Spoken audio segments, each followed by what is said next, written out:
Most riots in history are sparked by a quest for liberty, a cry for bread, or the hatred of a tyrant. But sometimes humanity decides to burn a city to the ground over a chariot race, a half-priced wheel of cheese, or a slippery fish. These are the moments where civilization lost its collective mind over the most ridiculous reasons imaginable. In the year 532, Constantinople was the most powerful city on Earth, but its citizens weren't divided by religion or politics. They were divided by sports. You were either a blue or a green. These weren't just fans. They were organized factions that turned the hippodrome into a powder keg. When Emperor Justinian refused to pardon two rioters who had survived a botched execution, the two rival teams did the unthinkable. They united.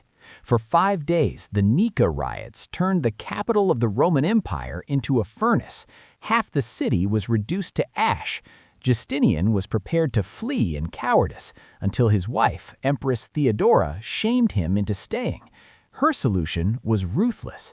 He invited 30,000 rioters into the stadium under the pretense of a peaceful negotiation.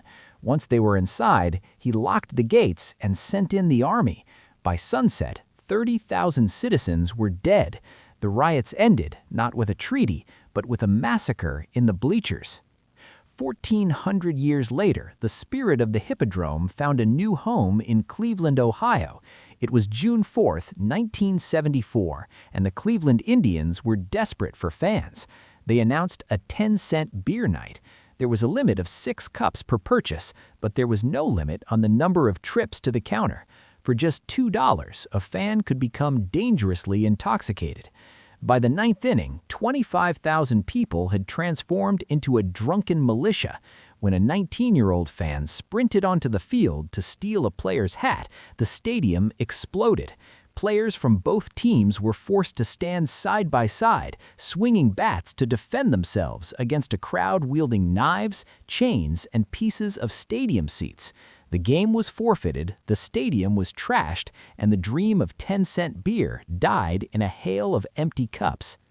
In 1855, the city of Toronto witnessed a clash that sounds like a fever dream: clowns versus firefighters. It started in a local brothel when a group of circus clowns reportedly skipped the line, infuriating the local hook and ladder fire brigade. These weren't the clowns of today. They were acrobats and strongmen, and they physically dominated the firefighters. The next day, the firefighters returned with a massive mob for vengeance. They didn't just attack the performers, they burned the entire circus to the ground. The local police stood by and watched the carnage, refusing to intervene because they were friends with the fire department. In the end, a major circus was reduced to cinders, and the city's political landscape was permanently altered, all because a clown wouldn't wait his turn. In 1866, England was starving, and cheese was a vital luxury. At the Nottingham Goose Fair, merchants began scalping cheese, buying local supplies and selling them to London for double the price. When the local crowd realized they were being priced out of their own food, they snapped. They didn't just protest, they began bowling. Hundreds of massive 100-pound wheels of cheese were rolled down the streets like heavy artillery, smashing into merchant stalls and storefronts. The British Army was eventually called in to restore order, firing into the crowd to stop the dairy-fueled destruction. It remains one of the few times in history a military regiment had to be deployed to stop a riot over cheddar. The year 1992 brought a corporate blunder of legendary proportions to the Philippines. Pepsi launched a contest called Number Fever, promising 1 million pesos to anyone with the winning number under their bottle cap.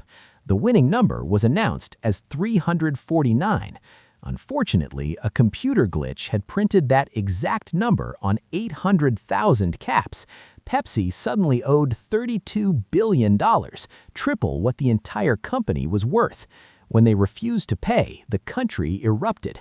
Thousands of people joined a boycott that turned into a violent crusade.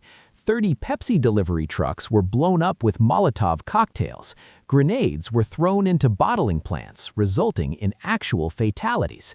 The legal battles lasted for over a decade, proving that a simple math error could spark a small-scale war.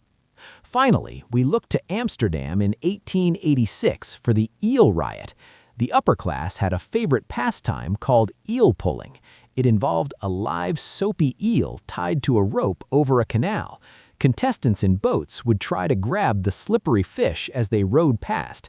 The government banned the sport, labeling it an act of unnecessary cruelty. When a policeman spotted a group playing the game and cut their rope with a sword, the neighborhood went into a frenzy. This wasn't a small scuffle, it was a class war. The army was called in to face a mob throwing roof tiles and boiling water from the balconies. By the time the smoke cleared, 26 people lay dead. They had given their lives for the right to pull on a fish.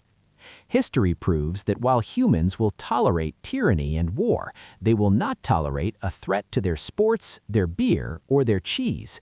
These riots show that the line between a functioning society and total chaos is often thinner than we'd like to believe.